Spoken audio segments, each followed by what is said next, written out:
you sideways as she feels your shape. She backs away a little and poops nearby, because that's how rhinos communicate, and she's just letting everyone know. You've just been born. You try to stand up, but it doesn't work, so your mother lowers her head again and uses her horn to lift your body up, helping you rotate and find balance. You stand up properly, weighing almost 50 kilograms, which is almost as much as a small human adult. Then an older calf charges at you from the side. It's trying to test your strength, but you're too small to stand your ground. Your mother steps forward without a sound, her body blocking the older calf. Before it can get too close, the older calf snorts once and backs off, deciding you're not worth the effort today. You press close to your mother and start drinking her milk. You can feel other females in your mom's group staring at you, and when they start to move, you move with them because instinct says you have to skip forward a bit. And you're a few months old now. You're still drinking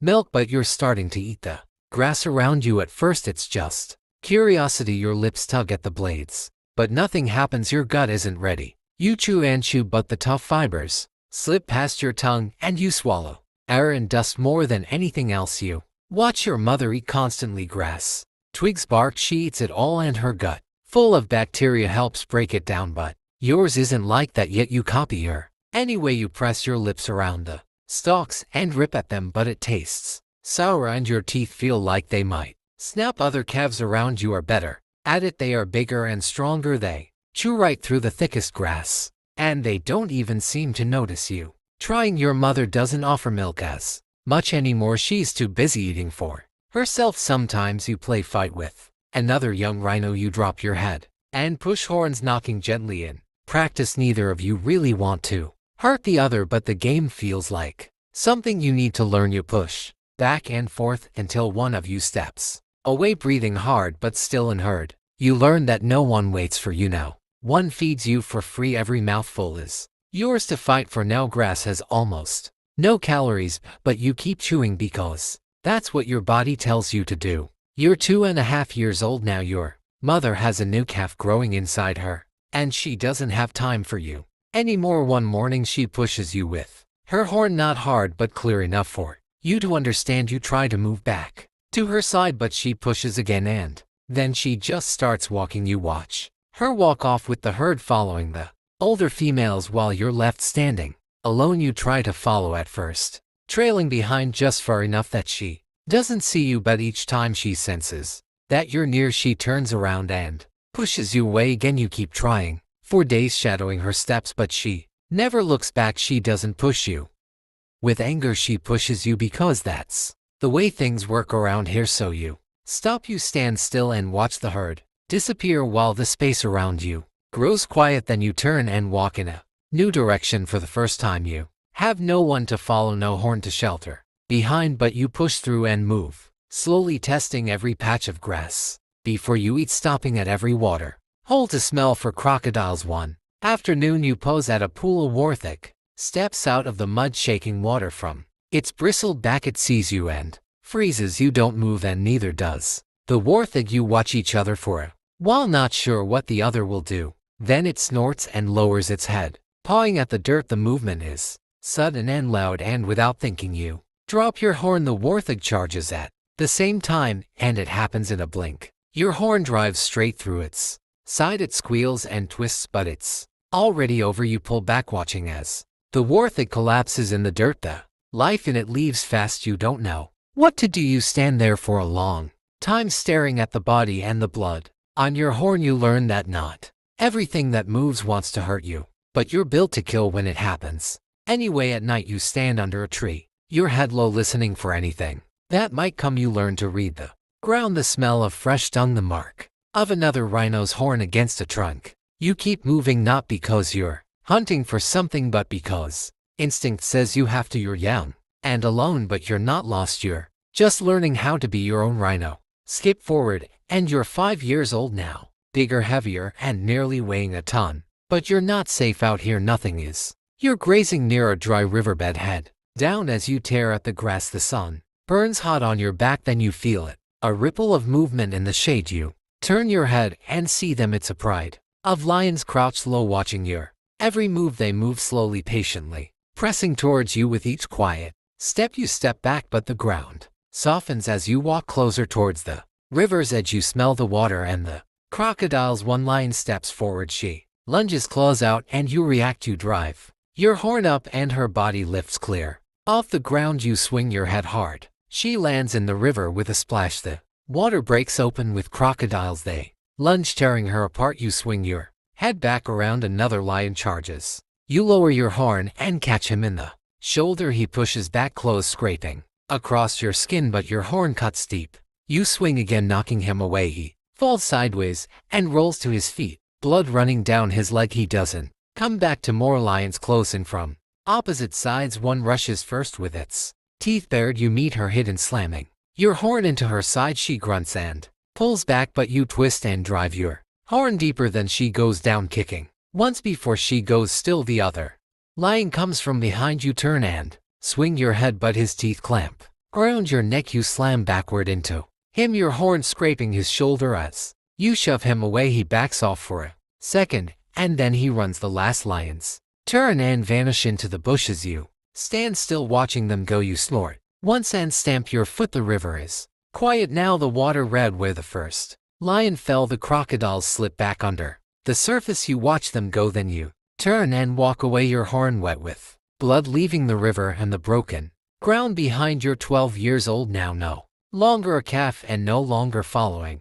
anyone. This is your space to claim. You walk slowly, stopping at an acacia tree, and drag your horn across the bark, stripping it back to white. Would you back up, turn slightly, and you drop your dung in a pile, a clear sign to anyone who combs clothes. You walk on, stopping at every bend to repeat the ritual. You press your nose to old piles, sniffing for the scent of intruders. Then you catch a fresh scent. It's another male, younger than you. You snort once. He answers with a low grunt. You see him a moment later with his head down and horn forward. He steps closer and you step forward to. Neither of you backs down. You lower your head and charge. The first impact cracks through your skull. Dust rises and your feet bite into the dirt. You push, your body heaving against his, but he shoves back, horns scraping past your cheek. You twist your head and knock him off balance. He turns to, matching the move. You clash again, harder. Your horn slices a shallow cut in his neck. He grunts and steps back, then lunges again. You brace and meet him, hidden the blow, lifting your front feet for a moment. You're locked. You drive forward, horn low, ramming his shoulder. He's forced back a step. You swing again, hitting his ribs. He turns sharply and breaks away. He backs up slowly, blood streaking down his side. You stay still, every muscle ready, but he turns away. He leaves slow and stiff, vanishing into the trees. You snort once more and then turn back to your path. This is your space now, marked in dung and scratches and in the blood of the challenger who just left. Skip forward a bit, and you're 15 years old now, a fully grown bull with a territory that's yours alone. You've spent years making sure every path and every tree is a message. This is your space. You don't share it. Then one day a female appears at the edge of your territory. She stands still, testing the air, checking your scent. You wait without moving so that she doesn't get scared. She circles once, then again. She doesn't run or challenge you. She's here to see if you're worth her time. You watch her step and she watches yours. You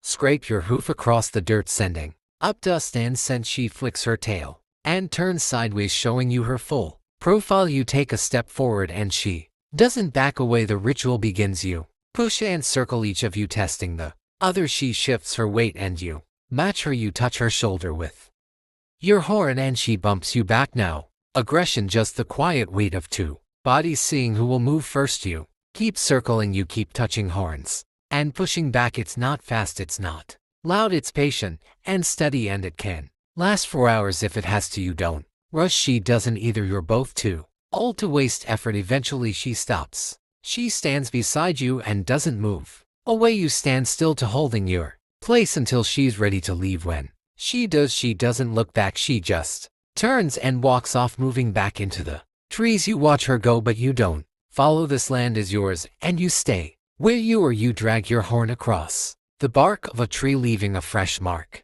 to say you're still here. You drop your dung in a pile at the edge of the path, and then you turn away and keep moving, knowing that every part of this place still belongs to you. You're 25 years old. Now you graze alone at dawn, head down, tearing at the dry grass. You don't see the men hidden in the trees. You don't Hear them either, then a sharp crack splits the air, your front leg folds beneath you, but you don't fall, you brace and push, blood already wet on your skin. You start to run, but then another crack follows, the bullet misses, you keep going. Every step a drag forward, a third shot punches into your side, it knocks you sideways, breath ragged in your chest. You push forward one more time, but your leg won't hold and you crash down on your side. The ground is cold and rough. You lay there breathing hard while the men walk out from the trees. They don't speak or rush. One of them kneels by your head. He pulls a knife from his belt and starts cutting at the base of your horn. The blade scrapes through skin and bone,